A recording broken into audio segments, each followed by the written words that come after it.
साथियों नमस्कार, स्वागत है आप सभी का एक बार फिर से एक और नई वीडियो के साथ में आपके अपने YouTube चैनल गौरव कुमार टोंडक में।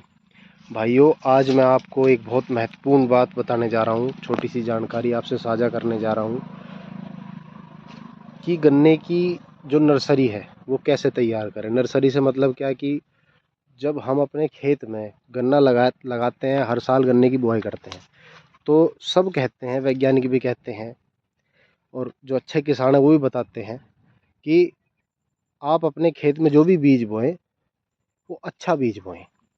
तो सब कहते हैं कि ऊपर से बो, ऊपर वाला गन्ना बो, नीचे का मत बो। बात उनकी भी सही है, लेकिन ये संभव हो नहीं पाता है। तो उसके लिए क्या करें, अपने एक किसी अलग खेत में, छोटे खेत में, जिसमें जितना आपको गन्ना लगाना हो उस हिसाब से खेत का चुनाव कर लें।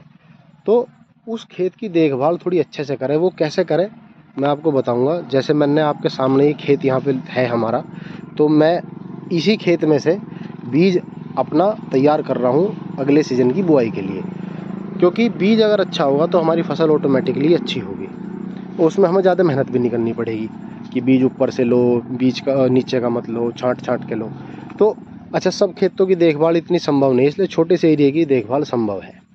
सबसे पहले तो मैं बताऊं मैंने इसमें क्या बदलाव करा। बदलाव क्या है, छोटी सी चीज़ है। सबसे पहले मैंने इस खेत के अंदर 8-10 खूड़ बो के, 8 खूड़ बो के एक खूड़ छोड़ दिया। ये आपके सामने दिख रहा होगा ये गैप, मैं आपको दिखाऊं सबूत के तौर पे। देखिए इसमें ये गैप है और आप यहाँ पे देखो, ये देखो, फिर खूड़ इसमें ऐसे है, ये आ गया, उसके बाद फिर ये गैप आ गया। तो ये 8 खूड़ बो के मैंने छोड़ दिए थे। इससे क्या है, एक तो आप अपने खेत में जिसमें भी आपको बीज रखना है, क्योंकि उसकी देखभाल ज़्यादा करनी पड़ती है, छोटे से एरिया में रहेगा देखभाल संभव होगी। तो उसमें एक तो स्प्रे वगैरह, क्योंकि देखो 38 है बीज, तो बीज 38 में थोड़ी देखभाल ज़्यादा है, तो स्प्रे करने में आसानी है, खेत में घूमने में आसानी है। जैसे मैं घूम पा रहा हूँ बड़े आसानी से, पत्ते नहीं लगते कहीं, नहीं कुछ नहीं। आप आसानी से अपने खेत में घूम सकते हैं, आसानी से अपने खेत को देख सकते हैं क्या दिक्कत है क्या नहीं है। ठीक, दूसरा, खाद वगैरह डालने में दिक्कत नहीं होती, आप खाद आराम से डाल सकते हैं। तीसरा, खेत में हवा घूमती है, गैप मिलता है ऊपर से तो हवा घुसती है खेत में और इस तरीके से सारे खेत में हवा लगती है। दूसरा, एक बात का ध्यान रखें, जिस खेत में आपको बीज रखना है उस खेत में ज़्यादा गन्ने, मतलब गन्नों की संख्या ज़्यादा न रखें। जो टिलर है, जो आपका ब्यांत है, उसको ज़्यादा ना रखें, क्योंकि हमें खेत में बीज तैयार करना है। हमें खेत की उससे ये नहीं करना है कि हमें उससे पैदावार लेनी है। क्योंकि जितना थोड़ा सा गैप होगा, जैसे ये मिड्डे है, इनके बीच में भी काफ़ी गैप है। ये देखो, आपको दिखाई दे रहा होगा, ये देखो, ये रहा, ये घिचपिच घिचपिच नहीं होंगे तो इनकी मोटाई जो बनेगी वो सामान्य बनेगी। जैसे ये है, ये देखो, इसकी सामान्य मोटाई है, ना तो ये बहुत ज़्यादा मोटा है ना ये बहुत ज़्यादा पतला है। ठीक। दूसरा, हर गन्ने को, हर मिड्ढे को आप देख सकेंगे कि इसमें क्या बीमारी है। अगर इसमें गन्ने खराब भी होंगे तो आप एक समय पे आके इनमें से वो खराब गन्ने निकाल के बाहर फेंक सकते हैं जब टाइम आएगा खेतों की बुआई का। ठीक। दूसरा, गन्ने की पत्ती उतारना। हालांकि बीज गन्ने की पत्ती नहीं उतारनी चाहिए, लेकिन नीचे नीचे की पत्ती हम उतार सकते हैं, इससे हमारे इस खेत के अंदर खरपतवार पैदा नहीं होंगे। जैसे भी आपको दिख रहा होगा, इसमें हल्की हल्की खरपतवार आ गई। मैंने एक बार तो इसकी सफाई करवा दी थी, एक बार सफाई और करवाऊंगा। इसमें जहाँ तक हो सके आप नीचे हर्बिसाइड का यूज ना करें जिस खेत में आप अपने गन्ने का बीज रख रहे हैं, क्योंकि उसका असर पड़ता है आपके गन्ने के जमाव पर। क्योंकि जब आप इसमें पेस्टिसाइड डाल लेंगे खेत में तो उसका असर गन्नों पे ज़रूर पड़ेगा, तो फिर कहीं ना कहीं वो जर्मिनेशन को प्रभावित करेगा।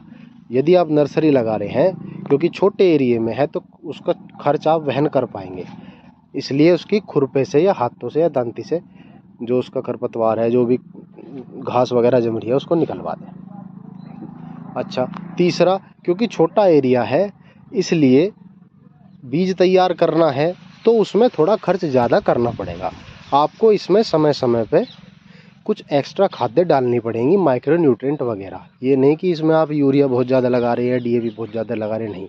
समय समय पे माइक्रो न्यूट्रेंट वगैरह डालते रहे। बहुत अच्छी कंपनियों के बाज़ार में आ रहे हैं, टाइम टाइम से वो देते रहे। जैसे अब सितंबर का महीना चल रहा है, बीच आ गया सितंबर का बिल्कुल, तो इस महीने में आप इसको एक बार थोड़ा सा माइक्रो न्यूट्रेंट थोड़ा सा यूरिया में मिला के उसको डाल दें। कैल्शियम वगैरह इसमें ज़्यादा लगाने की कोशिश ना करें, क्योंकि अगर आप इसमें कैल्शियम लगाएंगे तो या तो गन्ने की बढ़वार होगी, गन्ने की मोटाई ज़्यादा होगी। ज़्यादा मोटा गन्ना भी ठीक नहीं है, क्योंकि हमें इसमें वजन नहीं बनाना, हमें इसमें बीज की क्वालिटी बनानी है।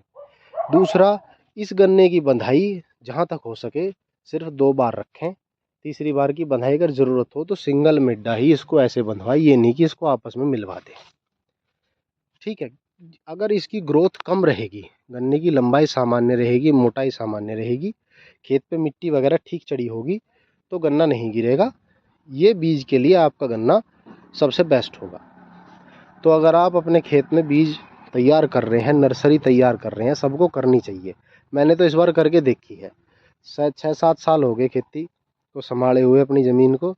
बड़े तो बहुत पहले से कर ही रहे, हम भी उनको करते हुए देख रहे थे, लेकिन इस बार हमने सोचा कि चलो एक नर्सरी तैयार करें, करके देखें क्या है। तो हमें तो इसका रिजल्ट दिखाई दे रहा है। देखो, अगर आपको इसमें 4 स्प्रे हो चुकी, अगर एक आध स्प्रे की ज़रूरत पड़े तो वो भी कर दें, ताकि ऊपर इसमें कहीं भी कीड़ा वगैरह वो कीड़ा वगैरह ना लगे, टॉप बोरर वगैरह ना लगे। अगर टॉप बोरर लगेगा तो भी असर पड़ेगा।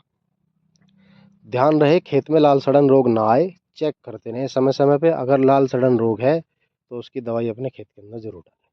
तो ये कुछ खास बात है ध्यान रखने की, जिससे आप अपने खेत में ही एक अच्छा गन्ने का बीज तैयार कर सकते हैं। गन्ने का बीज अच्छा होगा तो जो अगली फसल आप बोएंगे खेतों में, उनका जमाव अच्छा होगा। जमाव अच्छा होगा तो आपकी पैदावार अच्छी ही होगी, क्योंकि सबसे पहली बात होती है जमाव की। अगर खेत का जमाव अच्छा हो गया तो ये समझ लो कि आपकी आधी पैदावार तो वहीं अच्छी होगी। खेत का जमाव अगर बिगड़ जाता है तो 80% चांस ये रहते हैं कि खेत का एवरेज डाउन रहता है। बाकी किसान की मेहनत के ऊपर बात है, वो कैसी मेहनत करता है उसके अंदर, वैसे उसे फल मिल जाता है। अभी मैं आपको दिखाऊँ, आप खेत में चारों तरफ चेक कर सकते हैं। इसमें मेड्ढों की संख्या ज़्यादा नहीं है, क्योंकि मैंने उसी हिसाब से इस खेत की बुआई करवाई थी। लेकिन गन्ना सामान्य ग्रोथ लिए हुए है, बीज के लिए तैयार कर रहे हैं। गन्ने को देख देख के, क्योंकि रोड है सामने आपको दिखाई दे रही होगी बिल्कुल, तो आते जाते लोग देखे हैं तो भाई हमें भी दिए इसमें से बीज, हमें भी दिए इसमें से बीज। तो जब सब देख के कह रहे हैं कि इस खेत में बीज अच्छा, हमें भी देना, तो इससे क्या पता चलता है कि हम जो कर रहे हैं वो ठीक है। मतलब ये चीज़ होनी चाहिए, आप अपने एक छोटे से एरिया में नर्सरी तैयार कर सकते हैं। तो जानकारी कैसी लगी कमेंट करके ज़रूर बताएं। वीडियो को लाइक करें, शेयर करें, चैनल को सब्सक्राइब करें। नमस्कार, धन्यवाद, राम राम।